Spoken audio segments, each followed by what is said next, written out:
My name is Megan Marks, and I'm a sophomore at the University of Arkansas, preparing to begin nursing school in the spring semester.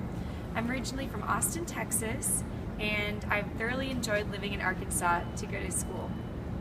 This piece of artwork here is called the Peace Prayer Fountain, and it's been sculpted by Hank Kaminsky. This is the downtown square of Fayetteville, Arkansas. The fountain is a bronze, three-dimensional spherical form fixed upon a bearing that allows it to spin freely. Water is pumped up through the inside and overflows around the sides into a collecting pool underneath. Each letter and character is a raised relief on the outside of the fountain, providing an uneven and varying texture. The repeated phrase creates a sort of pattern around the figure.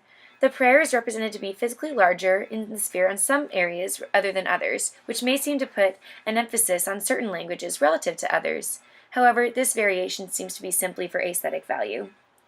The pattern of phrases is layered in horizontal lines that wrap around the sphere, which creates a sense of orderliness, and provides a margin of negative space between each perceived horizontal line.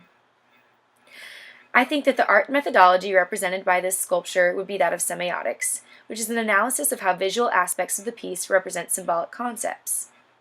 The most obvious visual signs in the fountain would be the letters and characters in different languages that create the phrase, "May peace prevail on earth." The fact that it is repeated in 100 different languages is symbolic of the diversity of humans across the globe.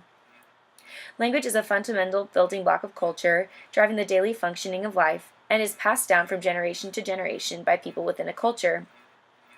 To see the incredible slew of languages, all unique in history and appearance, is amazing in itself, but to know that all of these languages can convey the same message is even more powerful.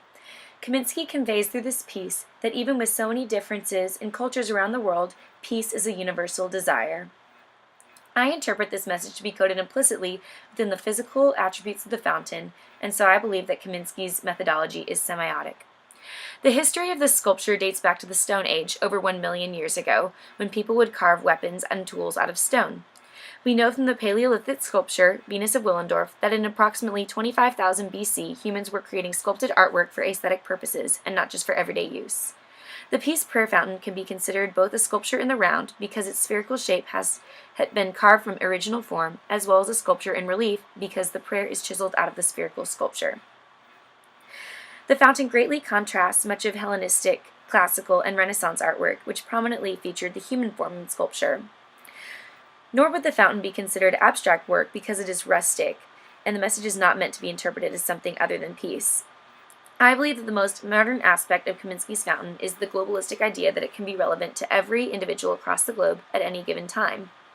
Because of its international appeal and intentional placement in a commonplace area, I see it to resemble characteristics of the Art Nouveau movement.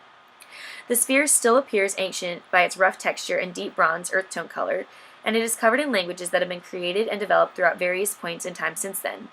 I compare its juxtaposition to its surroundings with the futuristic Blue Pyramid, which sits between the 16th century buildings in Paris. The Peace Prayer Fountain makes the same powerful statement by residing in the middle of the late 19th century buildings of Fayetteville's Arkansas's town square. One of the reasons why I love Fayetteville is because of the cultivation of artistic value, and this piece is just one of many that is located around town, in places that seem unapparent for inspiration. This small town boasts sculptures on street corners, in auditorium lobbies, and next to the average parking lot. And seeing the fountain as one of these, I was eager to learn more about what makes it unique, and was pleased to learn about Kaminsky's humanitarian inspiration. The outward appearance of this fountain is simple, not complicated with intricacies in color or abstract elements, which makes the prayer stand out as the focal point. I see the fountain as an idealistic representation of all cultures coming together, uniting individuals from all walks of life under a common purpose. And I admire Hank Kaminsky for creating this.